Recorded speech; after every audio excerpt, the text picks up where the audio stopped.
Hi everyone, welcome back to the channel ट्रेडियोपैथी।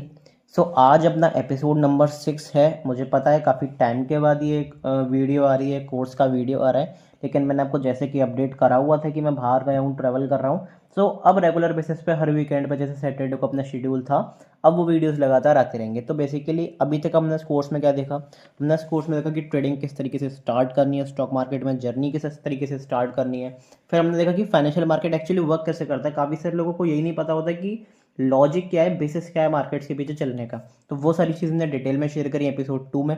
Episode 3 में हमने क्या देखा, एपिसोड 3 हमने देखा कि कितने टाइप्स के मार्केट होते हैं, आपके लिए कौन सा मार्केट बेटर होता है, क्या एडवांटेजेस है, क्या डिसएडवांटेजेस है। कई लोग क्रिप्टो में हाइप बनाए हुए बैठे हैं, तो वो कहीं ना कहीं एक नेगेटिव इम्पैक्ट डाल सकती है फ्यूचर में।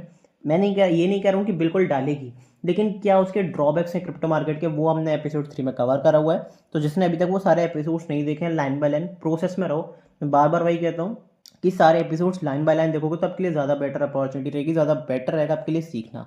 ठीक है। फिर एपिसोड 4 में हमने नॉर्मल सा देखा कि डीमैट अकाउंट कौन सा बढ़िया है, कौन सा बहुत ज़्यादा ही एक्चुअली डीमैट अकाउंट्स हो गए तो कन्फ्यूजन लोगों में है, तो कौन सा डीमैट अकाउंट बेटर है, वो सारी चीज़ें मैंने एपिसोड नंबर 4 में बताई। एपिसोड 4 को मैं शायद दोबारा एक नई वीडियो अपलोड करूँगी, डीमैट अकाउंट बेटर कौन सा है, क्या अच्छे एडवांटेजेस है कुछ डीमैट अकाउंट में, वो सारी एपिसोड अब छोड़ दो। एपिसोड 4 सिर्फ इतना है कि डीमैट अकाउंट किस तरीके से खोलना चाहिए और क्या चीज़ें ध्यान में रखनी चाहिए जब डीमैट अकाउंट ओपन करो। ठीक है।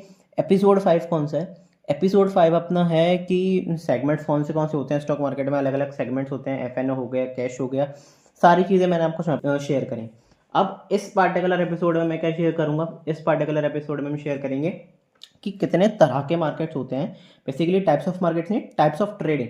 टाइप्स ऑफ मार्केट हम ऑलरेडी जान चुके हैं, अब हम जानेंगे कि टाइप्स ऑफ ट्रेडिंग किस तरीके की होती है, मतलब कितने कितने तरीके से आप ट्रेड कर सकते हो, आपके लिए कौन सी बेटर अपॉर्चुनिटी रह सकती है, आप किस स्टाइल से ट्रेड कर सकते हो। स्टाइल टाइप्स कुछ भी कह लो, एक ही बात है। ठीक है। तो 4 तरीके के होते हैं, सब कुछ डिटेल में हम जानेंगे। उससे पहले चैनल को सब्सक्राइब नहीं करा है, नए हो फटाफट चैनल को सब्सक्राइब कर लो, ऑल वाला बटन दबा लेना, जिससे सारे नोटिफिकेशन सबको टाइम टू टाइम मिल जाए। शुरू से ही बताता हुआ आ रहा हूँ, बार बार मैं लाइक करने की नहीं कहूँगा, सिर्फ एक बार कह रहा हूँ, आपको लाइक करना है, डेफिनेटली लाइक करो, काफ़ी एक बूस्ट मिलता है एज अ कंटेंट क्रिएटर। लेकिन अगर आप नहीं करना चाहते कोई दिक्कत वाली बात नहीं, अगर सीख रहे हो वही मेरे लिए बहुत अच्छी बात है। ठीक है। तो प्लेलिस्ट में ज़रूर जाना, प्लेलिस्ट अभी तक नहीं देखी, आई बटन पे मैं लिंक कर दूंगा, आई बटन से जाकर देख सकते हो, नहीं तो डायरेक्ट चैनल पे जाकर देख लेना। सारे एपिसोड्स लाइन बाय लाइन देखो, आपके लिए ज़्यादा बेटर रहेगा। ये प्लेलिस्ट बनी हुई है master the stock market from basics to pro level, I button में मैं ऑलरेडी लिंक कर चुका हूँ, वहाँ पे जाकर देख सकते हो, नहीं तो चैनल पे जाकर जरूर देख लेना। और बेटर ये रहेगा कि प्रीवियस लेक्चर्स देख कर आए हो, तो वो एक अच्छी अपॉर्चुनिटी रहेगी, वो एक अच्छी बात रहेगी कि आप लाइन बाय लाइन देख रहे हो, सिक्वेंशियल फॉर्म में देख रहे हो, तो वो आपके लिए बेटर अंडरस्टैंडिंग क्रिएट करेगी पूरे कोर्स के थ्रू आउट। ठीक है। तो अब हम बढ़ते हैं डायरेक्टली, क्या आज का सेशन रहेगा, क्या आज का एपिसोड नंबर 6 रहेगा, बहुत मज़ा आने वाला है। तो पेशेंटली इस वीडियो को देखना, समझने की कोशिश करना। बिना किसी टाइम वेस्ट के अपनी तगड़ी सी वीडियो को स्टार्ट करते हैं।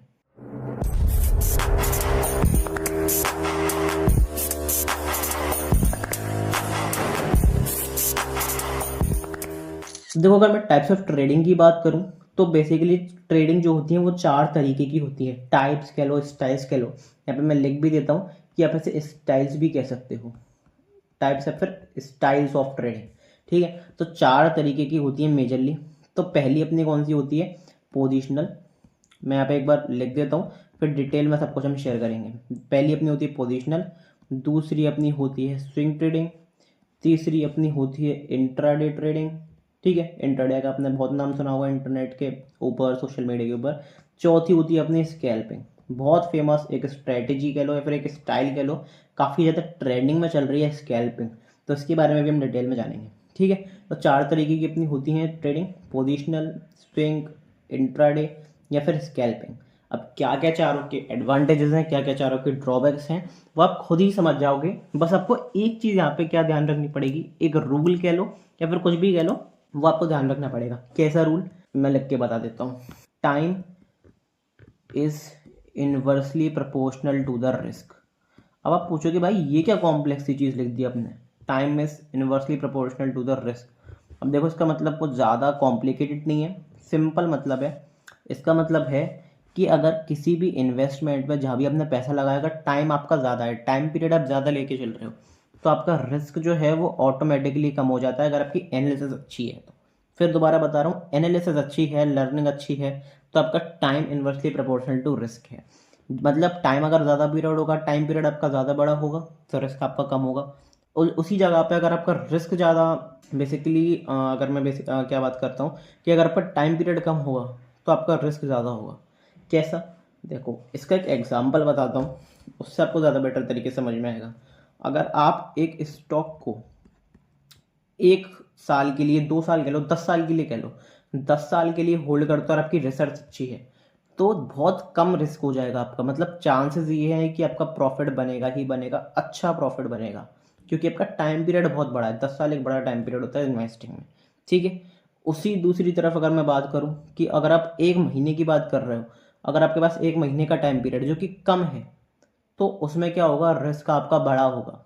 प्रॉफिट के चांसेस हो सकते हैं लेकिन कोई श्योरिटी नहीं है, रिस्क बहुत ज़्यादा है।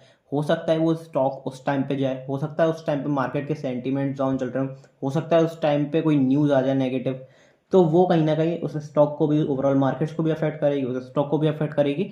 तो वो आपका वहाँ पे लॉस आपको देखने को मिल सकता है।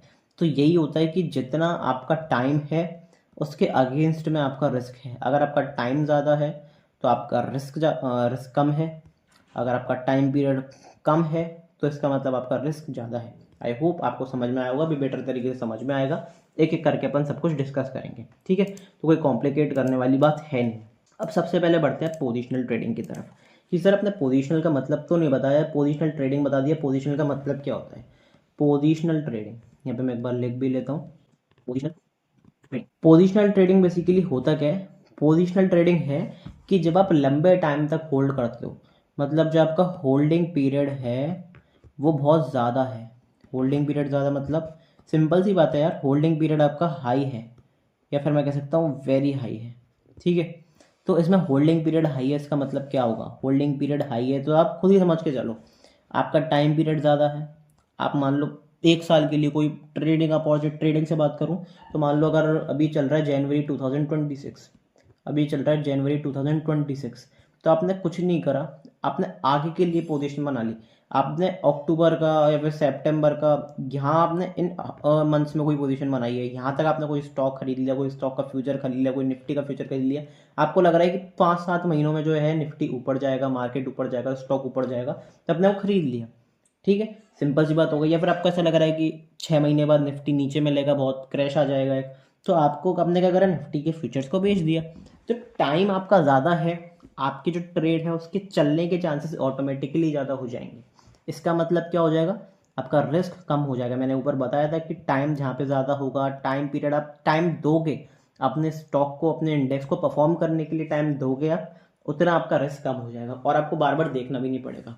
तो एक इसका सबसे बड़ा एडवांटेज ये हो गया कि टाइम ज़्यादा लग रहा है तो रिस्क आपका कम हो जाएगा। दूसरा एडवांटेज क्या है कि इसमें जो पैनिक है, पैनिक से मतलब क्या होता है, पैनिक आपका बिल्कुल कम हो जाएगा। पैनिक से मतलब आप क्या समझते हो? पैनिक से मतलब टेंशन, जो आपको लगता है ना, जैसे आप मान लो अगर इंट्राडे करते हो या फिर 1-2 दिन के लिए होल्ड करके जाते हो तो आपको रात में टेंशन होती होगी कि कल क्या होगा, परसों क्या होगा, कोई कुछ हो तो नहीं गया, कुछ न्यूज़ तो नहीं आ गई। तो वो यहाँ पे कम होगा। कुछ भी न्यूज़ आए, कुछ भी होता रहे, आपको 6 महीने बाद आपकी पोजीशन का रिजल्ट मिल जाएगा। तो आपको 1 महीने पहले थोड़ा सा यहाँ पे डर लगेगा, बजाय 5-6 महीने तक, ठीक है। तो आपका जो फियर है, जो आपका डर है, जो आपकी टेंशन है, जो आपका मार्केट के टाइम देना है आपको, वो थोड़ा सा कम टाइम देना पड़ेगा, लेस स्ट्रेस। स्ट्रेस जो है वो आपका कम होगा पोजिशनल ट्रेडिंग, ठीक है। ये इसकी कुछ एडवांटेजेस हो गई। डिसएडवांटेज की मैं बात करता हूँ तो डिसएडवांटेज क्या क्या है इसके, उसके बारे में समझते हैं। तो एक सेकेंड रुकना, मैं डिसएडवांटेजेस की बात कर लेता हूँ एक बार कि डिसएडवांटेजेस क्या क्या है। अगर मैं डिसएडवांटेजेस की बात करता हूँ यहाँ पे, तो आपको देखो सबसे पहले डिसएडवांटेज क्या मिलेगी, डिसएडवांटेज आपको सबसे ज़्यादा ये मिलेगी कि टाइम पीरियड आपको इसमें ज़्यादा लग रहा है। तो इससे क्या होगा कि आपका जो अमाउंट है, जो आपका कैपिटल है, वो ज़्यादा टाइम के लिए लॉक होगा। तो सिर्फ किसको करना चाहिए पोजिशनल ट्रेडिंग? पोजिशनल ट्रेडिंग उसको करना चाहिए जिसपे हाई कैपिटल हो। तो इसमें क्या है, इसमें हाई कैपिटल रिक्वायर्ड है पोजिशनल ट्रेडिंग में। ये चीज़ आपको याद रखनी पड़ेगी। क्यों? क्योंकि टाइम पोजीशन आपको बड़े टाइम पीरियड तक होल्ड करनी है। अब अगर आप बड़े टाइम तक पोजीशन होल्ड करते हो तो उसमें फ्यूचर्स का प्राइस ऑलरेडी होल्ड पे रहेगा। फ्यूचर्स का प्राइस आपको बड़ा प्राइस देना पड़ेगा। ऑप्शन की पोजीशन बनाते हो आप 1 महीने की, तो फिर आपको ऑप्शंस हाई प्रीमियम पे खरीदने पड़ेंगे। कोई स्टॉक का फ्यूचर है तो आपको हाई प्रीमियम पे खरीदना पड़ेगा। प्लस अगर वो नीचे भी जाता है बाई चांस, तो फ्यूचर में क्या होता है, फ्यूचर में मार्जिन पे ट्रेडिंग होती है। जिनको नहीं पता, आपको 5x 7x मार्जिन मिल जाता है। तो आपको मार्जिन मेंटेन करना पड़ेगा। अब अगर मान लो आपने 2 लाख का कोई फ्यूचर खरीदा, ठीक है, 2 लाख अमाउंट का आपने कोई फ्यूचर खरीदा जो कि असली में 5 लाख का था, आपको मार्जिन मिल गया तो आपने वो 2 लाख का खरीद लिया, तो वो जो उसका लॉस और प्रॉफिट होगा 5 लाख के हिसाब से होगा। तो अगर करंट टाइम पे उस स्टॉक या फिर फ्यूचर्स नीचे जाता है तो आपको उतना अमाउंट अपने ब्रोकर में या फिर अपने कैपिटल पे मेंटेन रखना पड़ेगा। यूज़ नहीं आएगा लेकिन मेंटेन रखना पड़ेगा। तो वो कहीं ना कहीं क्या होता है कि हाई कैपिटल रिक्वायर्ड होता है अगर आप फ्यूचर्स में या फिर किसी स्टॉक में ट्रेड करते हो और पोजिशनली ट्रेड करते हो, तो वो कहीं ना कहीं यहाँ पे थोड़ा सा नेगेटिव इम्पैक्ट दिखाता है।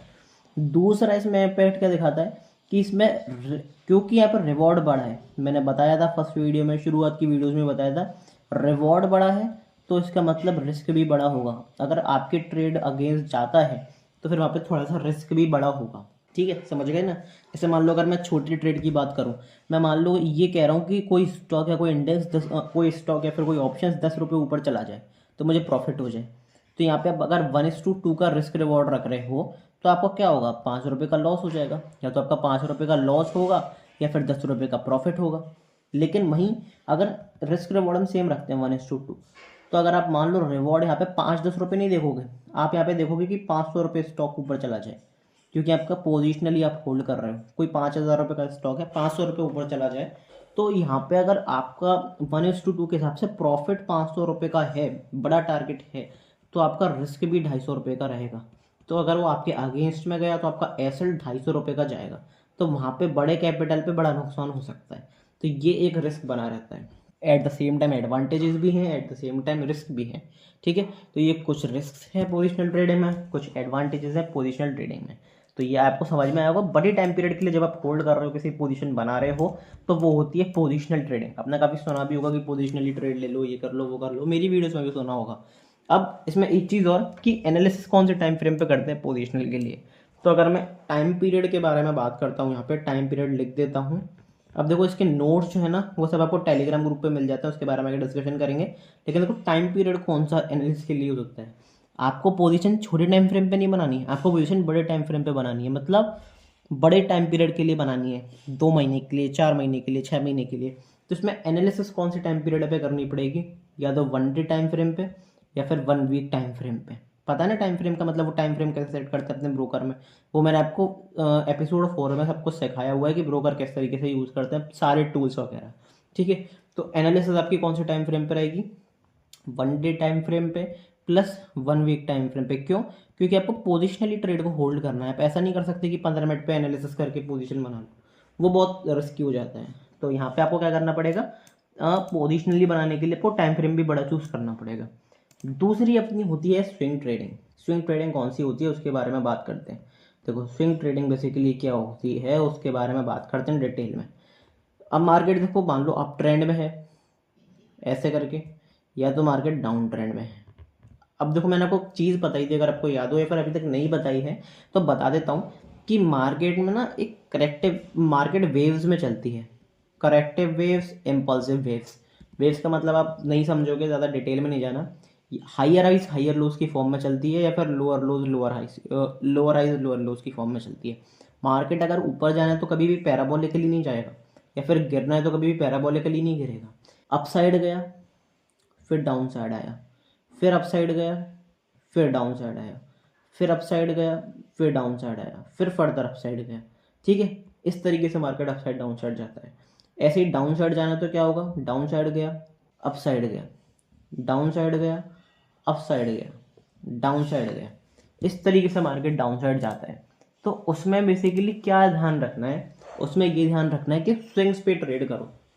देखो ये एक स्विंग बन गया, ये एक स्विंग बन गया, ये एक स्विंग बन गया, ये एक स्विंग बन गया। तो इस तरीके से स्विंग्स में ट्रेड होते हैं। अब जैसे मान लो कि यहाँ पे स्विंग बन गया तो यहाँ पे एक लेवल ड्रॉ हो गया। लेवल, सपोर्ट, रेजिस्टेंस, वो अभी तक हम पहुंचे नहीं है, वो मैं आपको आगे बताऊंगा। लेकिन स्विंग ट्रेडिंग का आपको एक थोड़ा सा ओवरव्यू दे देता हूँ कि स्विंग ट्रेडिंग बेसिकली होती क्या है। तो देखो स्विंग बन गया, यहाँ पे एक दिख गया स्विंग बन गया। तो यहाँ पे अपने को क्या देख के चलना है कि इस एरिया के आसपास जब ब्रेकआउट होगा तो आप यहाँ तो यहाँ पे बाय कर सकते हो, या फिर इस एरिया के आसपास जब रीटेस्ट करे तो इसका एसएल लगा के आप यहाँ पे बाय कर सकते हो। अब आपने मान लो अगर यहाँ पे बाय करा होगा तो आपकी ये वाली रैली भी आ गई, प्लस अगर आपने रीटेस्ट पे बाय करा होगा तो आपका स्टॉप लॉस यहाँ तक का है, तो आपने यहाँ तक इस पूरी रैली को लीड कर लिया। तो ये स्विंग्स होते हैं, अभी ज़्यादा समझ में नहीं आएगा, जब आगे सीखते जाओगे तो समझ में आ जाएगा। सेलिंग का देखो स्विंग कहाँ पे बना, सेलिंग का स्विंग बना यहाँ पे बना, यहाँ पे बना, यहाँ पे, ये स्विंग्स है। ये स्विंग बन गया, ये स्विंग बन गया, ये स्विंग्स है सेलिंग के। अगर आपको सेल करना है तो बाउंस पे बेसिकली इसके नीचे आप सेल यहाँ पे कर सकते हो किसी भी स्टॉक, किसी भी इंडेक्स को, या फिर इसके रीटेस्ट पे आप सेल कर सकते हो इसका एसएल रख के। तो अगर आपने यहाँ पे सेल करा होगा तो भी आपकी पोजीशन अच्छी बनी होगी, प्रॉफिट हुआ होगा। यहाँ पे सेल करा होगा तो भी आपको इतना मूव देखने को मिला होगा सेलिंग साइड में। तो ये क्या है, ये आपकी प्रॉफिटेबल अपॉर्चुनिटीज़ हैं। ये किसके बेसिस पे, इस पर रिलायबिलिटी क्या है इसकी, इसकी रिलायबिलिटी है ब्रेकआउट्स या फिर ब्रेकडाउन्स। मतलब किसी भी पैटर्न का, जैसे मान लो बार बार यहाँ पे निफ्टी जो है कोई भी इंडेक्स है रेजिस्टेंस ले रहा है, यहाँ पे बार बार रुक रहा है इस एरिया के आसपास। अब इसका ब्रेकआउट होगा तो इसका मतलब क्या है, इस एरिया के ऊपर निकलना चाह रहा है, उस एरिया के ऊपर निकल चुका है निफ्टी। तो फिर पॉसिबल चांसेस क्या है कि निफ्टी ऊपर की तरफ जाए। तो आपने स्विंग को ट्रेड करा है, इस स्विंग के ब्रेकआउट पे ट्रेड करा है, स्विंग के ब्रेकडाउन पे ट्रेड करा है। समझ में आया? तो स्विंग ट्रेडिंग समझ में आ गया वो क्या होता है, स्विंग्स पे ट्रेड करते हैं। अब इसकी बेसिकली टाइम पीरियड होल्ड करने का क्या है, इसका टाइम पीरियड यही है कि आप जैसे मान लो एक हफ्ते के लिए पोजीशन बनाते हो, 2 हफ्ते के लिए, 1 वीक 2 वीक के लिए पोजीशन बनाते हो, और फिर उसको स्क्वायर ऑफ कर देते हो जब आपका स्विंग पूरा कंप्लीट हो जाता है। जैसे मान लो ये आधे % का मूव आया, ये 0.25% का रिट्रेसमेंट, ये आधे % का मूव आया, ये 0.25% का रिट्रेसमेंट। तो इस पोजीशन पे आप एक अपनी, इस जगह पर आप एक अपनी पोजीशन बना सकते हो बाइंग की, आधा % मूव कैप्चर करने के लिए। जब आधा % मूव कैप्चर हो जाएगा 1 हफ्ते में, 2 हफ्ते में, तो वहाँ पे आप अपना प्रॉफिट जो है वो बुक कर सकते हो, अपनी पोजीशन एग्जिट कर सकते हो। ठीक है, इस तरीके से स्विंग ट्रेडिंग होती है। आई होप आपको समझ में आया होगा स्विंग ट्रेडिंग के क्या क्या फंडामेंटल्स हैं, क्या क्या रूल्स हैं स्विंग ट्रेडिंग के बेसिकली। ठीक है, अब स्विंग ट्रेडिंग में क्या अच्छी अपॉर्चुनिटीज़ होती हैं स्विंग ट्रेडिंग में, देखो, या तो आप इसी इंडेक्स में कर सकते हो, निफ्टी में कर लिया, बैंक निफ्टी में कर लिया, ऑप्शन से फ्यूचर्स में, या फिर आप स्टॉक्स में भी कर सकते हो, कैश में भी कर सकते हो। काफ़ी सारे लोग कैश में करते हैं, एमटीएफ की फैसिलिटी यूज़ करके करते हैं, तो वो सारी चीज़ें भी आप देख सकते हो। एमटीएफ वगैरह सब कुछ डिटेल में हम इस कोर्स में जानेंगे आगे। काफ़ी सारे ब्रोकर्स एमटीएफ की फैसिलिटी देने लग गए हैं, तो वो सारी चीज़ें भी हम आगे जानेंगे। ठीक है, तो या तो आप इस इंडेक्स में कर सकते हो, स्टॉक्स में कर सकते हो। स्टॉक्स में भी आप या तो आप फ्यूचर्स एंड ऑप्शंस में कर सकते हो, या फिर आप कैश में कर सकते हो, जो कि मैंने आपको 5th वाले सेगमेंट में बताया हुआ है कि सेगमेंट्स कौन से होते हैं, तो इसमें कोई कॉम्प्लिकेशंस नहीं होनी चाहिए। ठीक है, इसलिए कह रहा हूँ कि प्रीवियस लेक्चर्स नहीं देखे तो ज़रूर देख लेना। अगले सैटरडे तक, अभी भी इस लेक्चर के बाद अगले सैटरडे तक सारा पूरा कोर्स कवर अप कर लेना, जिससे साथ में अगर आप चलोगे तो आपके लिए ज़्यादा बेनिफिशियल रहेगा। ठीक है, और अभी तक ये कोर्स कैसा लग रहा है एक बार फीडबैक ज़रूर देना कमेंट करके। ओके, तो स्विंग ट्रेडिंग के देखो एडवांटेजेस की अगर मैं बात करूँ तो एडवांटेजेस वही हैं जो ऑलमोस्ट अपने पोजिशनल ट्रेडिंग के हैं, कि आपको स्ट्रेस जो है वो आपका कम रहेगा यहाँ पे। ठीक है, स्क्रीन टाइम जो है वो आपको ज़्यादा कम देखना पड़ेगा, बार बार नहीं देखना पड़ेगा, ये सारे एडवांटेजेस हैं। डिसएडवांटेजेस क्या है कि आपको जो स्टॉक है वो लॉक रहेगा, जो आपकी कैपिटल है वो लॉक रहेगी। ये सारी डिसएडवांटेजेस है, ऑलमोस्ट सेम है, तो कोई ज़्यादा फर्क नहीं है स्विंग और पोजिशनल ट्रेडिंग की एडवांटेज और डिसएडवांटेजेस में। लेकिन यस, ट्रेडिंग स्टाइल में बहुत फ़र्क है, क्योंकि पोजिशनल ट्रेड आप महीनों के लिए होल्ड करते हो, ये आप कुछ वीक्स के लिए ही होल्ड कर रहे हो। तो अब जैसा कि मैंने बताया कि टाइम पीरियड बड़ा है, तो रिस्क जो है वो अपना आप कम हो जाता है। तो क्योंकि यहाँ पे टाइम पीरियड अच्छा खासा है, तो फिर आपका जो रिस्क है वो यहाँ पे कम हो जाता है ऑटोमेटिकली, इसलिए ये बेनिफिशियल रहता है लोगों के लिए। ठीक है, और काफ़ी सारे लोग स्विंग में ट्रेड करना पसंद भी करते हैं। आई होप यहाँ तक आपको अच्छी तरीके से क्लियर होगा कि मैं क्या बताने की कोशिश कर रहा हूँ। अब एक चीज़ और बता देता हूँ, ये सारी नोट्स, सारी अपडेट्स आपको टेलीग्राम ग्रुप पे मिलेंगी, free of cost public Telegram group है, तो इस पे जाके आप ज्वाइन कर सकते हो। डिस्क्रिप्शन में लिंक गिवन है, सारे नोट्स वगैरह सब कुछ आपको, स्टडी मटेरियल पूरा कोर्स से रिलेटेड आपको इसी टेलीग्राम ग्रुप पे मिलता है, लिंक डिस्क्रिप्शन में दिया हुआ है, वहाँ पे जाके ज्वाइन कर सकते हो। और हाँ, एक चीज़ और, जो अभी ट्रेड कर रहे हैं, जो अभी करेंटली मार्केट्स में काम कर रहे हैं या फिर सीखना चाहते हैं लाइव मार्केट के थ्रू, तो वो टेलीग्राम ग्रुप ज्वाइन कर सकते हो। चैनल के बायो में लिंक दिया हुआ है टेलीग्राम ग्रुप का, सुपर प्रोफाइल एक लिंक आएगी, उस पर जाके आप ज्वाइन कर सकते हो। क्योंकि ये वाला जो ग्रुप है, जो कोर्स से रिलेटेड ग्रुप है, वो तो फ्री ऑफ कॉस्ट है, पब्लिक का टेलीग्राम ग्रुप है, तो लिंक से ज्वाइन कर लेना। लेकिन ये आपको सिर्फ और सिर्फ लिंक से ज्वाइन करना पड़ेगा जो लाइव मार्केट के लिए, क्योंकि ये प्राइवेट टेलीग्राम ग्रुप है। तो क्योंकि इसमें मैं सारी अपडेट्स, सारी अपनी पर्सनल पोजीशन, सारी ट्रेड, सारी अपॉर्चुनिटीज़ लाइव मार्केट में, सारे setups, trading opportunities, educational purpose के लिए सब कुछ यहाँ पे डिस्कस करता हूँ। सारे न्यूज़, ऑप्शन चेन से रिलेटेड, साइकोलॉजी से रिलेटेड, मेरा पर्सनल ओपिनियन क्या है, सब कुछ शेयर करता हूँ। सो मेक श्योर इसे भी आपने ज्वाइन करा हुआ है। डिस्क्रिप्शन में सब कुछ आपको मिल जाएगा, चैनल के बायो में सब कुछ मिल जाएगा। चैनल के बायो में जाओगे तो मुझसे फ्री ऑफ कॉस्ट कांटेक्ट भी कर सकते हो पर्सनली, यहाँ पे लिंक भी दिया हुआ है कांटेक्ट पर्सनली वाला, तो यहाँ पे मुझे आप मैसेज कर सकते हो फ्री ऑफ कॉस्ट टेलीग्राम पे। ठीक है, जल्द से जल्दी मैं या मेरे टीममेट्स आपके साथ अप्रोच करेंगे, पर्सनल गाइडेंस के लिए आप मुझे कॉन्टेक्ट कर सकते हो। ओके, अब हम बढ़ते हैं कोर्स की तरफ कि आगे बेसिकली अपने कौन से अलग अलग स्टाइल्स होते हैं। तो 2 स्टाइल हमने कवर अप कर लिए। तीसरा स्टाइल अपना कौन सा है, तीसरा टाइप कौन सा है ट्रेडिंग का, वो है अपना इंट्राडे। अब इसका नाम बहुत सुना होगा आपने, इंट्राडे इंट्राडे इंट्राडे इंट्राडे, बहुत वीडियो सोशल मीडिया पे हैं। इंट्राडे का मतलब है क्या? इंट्राडे का मतलब है सेम डे पे एंट्री, मतलब जिस दिन आपने एंट्री करी है उसी दिन पे एग्जिट, सेम डे पे एग्जिट। ठीक है, आज 9:15 से लेके मैंने कोई पोजीशन बनाई और 3:30 PM तक मैंने वो पोजीशन काट दी। ये है इंट्राडे का मतलब, और कुछ भी नहीं, और कुछ भी कॉम्प्लिकेटेड नहीं करना। अब सिंपल सी बात है, इसको किस में कर सकते हो? इसको या तो आप F&O में भी कर सकते हो, इसको आप कैश में भी कर सकते हो, या आपके ऊपर ये किस में कर रहे हो। ठीक है, इसको आप किस किस में कर सकते हो? इसको आप किसी इंडेक्स में भी कर सकते हो, इसको आप किसी स्टॉक में भी कर सकते हो, आपके ऊपर है। तो ये सिंपल सा अपना इंट्राडे होता है। इसका एडवांटेज क्या है? सबसे इसका बड़ा एडवांटेज क्या है कि ओवरनाइट स्ट्रेस नहीं कैरी करना। ठीक है, नो ओवरनाइट। अगर मान लो कोई रात में न्यूज़ आ गई, कहीं वॉर हो गई, कुछ भी हो गया, टैरिफ लग गया, आपको उससे कोई मतलब नहीं है। आपको कल से मतलब है कि कल मार्केट कहाँ खुलेगा, उसके बाद क्या करना है। आपको कोई भी स्ट्रेस कैरी करके नहीं जाना। कुछ भी होता रहे, मार्केट 10% ऊपर चला जाए, 10% नीचे चला जाए, overnight cap up cap down खुल जाए, कुछ भी हो जाए, आपको उससे कोई स्ट्रेस नहीं है। सबसे बड़ा एडवांटेज इसका इंट्राडे का ही है। ठीक है, सबसे बड़ा डिसएडवांटेज क्या है? सबसे बड़ा अगर मैं डिसएडवांटेज की बात करूँ तो ऐसा कोई डिसएडवांटेज तो नहीं है, लेकिन ये है कि अगर आप इंट्राडे डेली बेसिस पे करते हो आप, तो उसमें क्या होता है, उसमें एक रिस्क रहता है कि आज अगर मार्केट आपकी साइड नहीं है तो आपको एक बड़ा लॉस भी हो सकता है। तो इसमें एक चीज़ क्या होनी चाहिए, एक पॉइंट ऐड क्या होना चाहिए, इसमें सेलेक्टिव होना पड़ेगा। इंट्राडे का मतलब ये नहीं है कि आप डेली ही ट्रेड करो, आपको बहुत सेलेक्टिव ट्रेडिंग करनी पड़ेगी जिस हिसाब से मैनिपुलेटिव मूव्स आ रहे हैं। ठीक है, जिस हिसाब से मैनिपुलेशंस है मार्केट में, तो आपको सेलेक्टिवली ही ट्रेड करना पड़ेगा। ऐसा नहीं आप डेली ट्रेड करने बैठ जाओ। इंट्राडे में भी आपको डेली ट्रेड करने की ज़रूरत नहीं है, जब आपको सेटअप मिले तब आपको ट्रेड करना है, जब ना मिले तब नहीं करना। तो ये इंट्राडे की सबसे बड़ी एक, मैं कह सकता हूँ, लिमिटेशन है कि सेलेक्टिवली आपको ट्रेडिंग करना पड़ेगा। ज़रूरी नहीं है डेली बेसिस पे आपको अपॉर्चुनिटी मिल ही जाए। ऐसा ऑप्शन बायर तो बहुत मुश्किल है, एज ऑप्शन सेलर मिल सकती है, लेकिन एज ऑप्शन बायर बहुत मुश्किल है। एक वीडियो में डिटेल वीडियो बनाऊंगा कि option buyer versus option seller की क्या डिफरेंस है, क्या एडवांटेजेस क्या डिसएडवांटेजेस हैं, सब कुछ उस वीडियो में डिस्कस करेंगे। लेकिन फिलहाल आपको समझना पड़ेगा कि यहाँ पे सेलेक्टिव ट्रेडिंग जो है वो कंपलसरी है, नहीं तो आप ज़रूरी नहीं है कि प्रॉफिटेबल हो, लॉस में जा सकते हो नेट नेट। क्योंकि अगर आप डेली ट्रेड करने की कोशिश करोगे तो 80% टाइम्स तो मार्केट साइड में होता है, तो वहाँ पे ऑप्शन बायर कहीं ना कहीं लॉस कर सकता है। तो वो चीज़ आपको यहाँ पे रिस्क संभल के रखना पड़ेगा। ठीक है, ये अपनी हुई इंट्राडे की बात। अब बढ़ते हैं अपनी कौन सी, स्कैल्पिंग। बहुत नाम सुन लिया भाई, बहुत सोशल मीडिया पे हाइप हो गई स्कैल्पिंग की। स्कैल्पिंग होता क्या है? स्कैल्पिंग मतलब होता है क्विक एंट्री, क्विक एग्जिट। ठीक है, क्विक एंट्री, क्विक एग्जिट।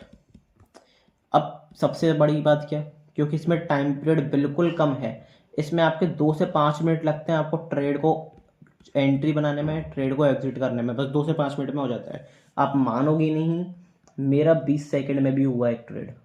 जो मेरा सबसे तगड़ा स्कैल्पिंग था वो 8 सेकंड था, उसके बाद मेरा 20 सेकंड में भी एक ट्रेड हुआ है। 20 सेकंड में मैंने एंट्री भी ले ली, मैंने अपनी प्रॉफिट बुकिंग भी कर ली है। ठीक है, तो ये सारी ट्रेड्स मैं आपको लाइव टेलीग्राम पे भी शेयर करता हूँ। ऐसा नहीं है सिर्फ बातें बना रहा हूँ, सारी चीज़ें टेलीग्राम ग्रुप पे भी शेयर होती है। तो मेक श्योर टेलीग्राम ग्रुप आपने जरूर ज्वाइन करा हुआ है। मुझसे कांटेक्ट करोगे पर्सनली तो आपको और अच्छी तरीके से मैं डिटेल में सारी चीज़ें बता पाऊंगा, अपने रिलेटेड, ग्रुप्स के रिलेटेड, सारी चीज़ों में आपको ज्वाइन भी कर पाऊंगा। तो मुझसे कांटेक्ट जरूर कर लेना, क्योंकि कॉन्टैक्ट्स बना के रखोगे, कम्युनिकेशन बेटर करके रखोगे तो आपके लिए ही बेनिफिशियल होगा वो कहीं ना कहीं। ठीक है, इसमें क्या होता है, क्विक एंट्री क्विक एग्जिट। मान लो मार्केट साइडवेज चल रहा है, साइडवेज चल रहा है, तो इसमें ऑप्शन बायर क्या सोचेगा, इसमें ऑप्शन बायर सोचेगा इंट्राडे प्लेयर की रेंज में है, आज कुछ नहीं कर सकते। स्केल पर क्या सोचेगा कि जब यहाँ पे सपोर्ट ले रहा है तो उसमें इतना सा मूव प्ले करके निकल जाओ। इसमें सबसे बड़ी इंपॉर्टेंट चीज़ क्या होती है, इसमें आपको हैवी क्वांटिटी लेनी ही पड़ती है, क्योंकि आप ऐसा नहीं सोच रहे हो, अगर ऑप्शन प्रीमियम की बात करता हूँ मैं, ऑप्शंस की बात करता हूँ, तो इंट्राडे प्लेयर क्या सोचेगा, इंट्राडे प्लेयर सोचेगा 10-20 पॉइंट मिल जाए, 30 पॉइंट मिल जाए इंट्राडे बेसिस पर काफ़ी है। स्केल्पर ही नहीं सोचता है, स्केल्पर ये सोचता है कि मुझे 2-3 रुपये प्रीमियम्स पर मिल जाए, ठीक है, 2-3 रुपये प्रीमियम्स में मिल जाए, और मान लो अगर 5,000 क्वांटिटी है तो क्या होगा, हाल उसके 15,000 रुपये बन जाएंगे। लेकिन at the same time risk, दोबारा वही बता रहा हूँ, रिस्क बड़ा रहता है। अगर छोटा सा भी टिक मारा तो उसका स्टॉप लॉस इतना छोटा होता है कि वहाँ पे स्टॉप लॉस हिट हो जाता है।